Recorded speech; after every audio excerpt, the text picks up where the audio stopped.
Wie klein ich hier bin, am Grunde des Brunnens. Man kann mich fast nicht sehen. Du musst dich auf die Zehenspitzen stellen, dich strecken, um mich zu sehen. Aber warum würdest du das tun?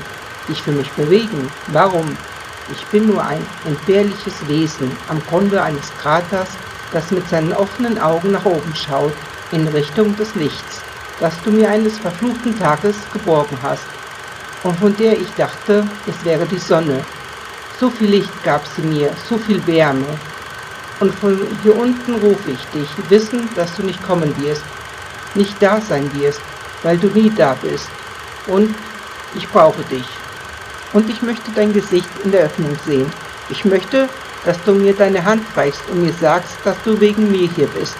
Ich möchte, dass du mich von den Schmerzen meiner Augen und meiner ausgestreckten Arme befreist, dass du meine heisere Stimme linderst, mit der ich nach dir gerufen habe.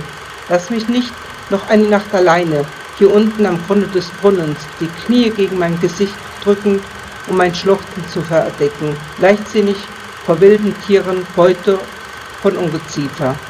Lass mich nicht noch eine Nacht alleine, in der du mich in Träumen liegst, weil ich dein Ebenbild hinter meinen Pupillen tanzen sehe, ohne eine andere Welt sehen zu können. Verlass mich nicht, komm zu mir zurück und belüg mich.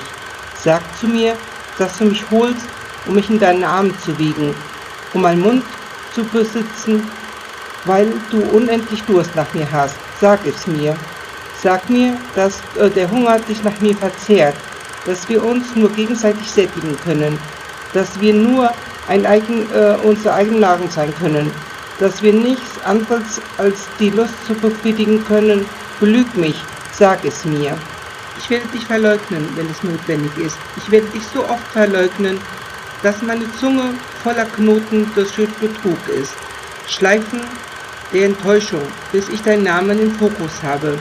Ich werde dich so oft verleugnen, wie du möchtest. Bis zur Ermüdung werde ich sagen, dass du nicht hier gewesen bist. Ich werde versuchen, mich zu täuschen, mich zu verirren, gefälschte Wege verloren zu gehen, während ich wiederhole, dass du es nicht bist.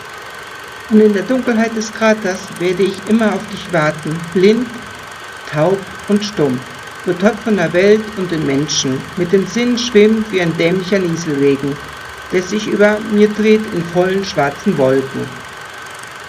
Ich möchte von dir verseucht werden, dass du wie ein verderbliches Gas in meine Lungen eindringst und mich von drinnen einatmest.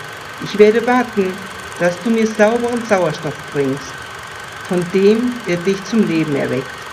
Ich werde warten, dass du uns Kutschen voller Luft mitbringst, um uns mit dir einzuhüllen.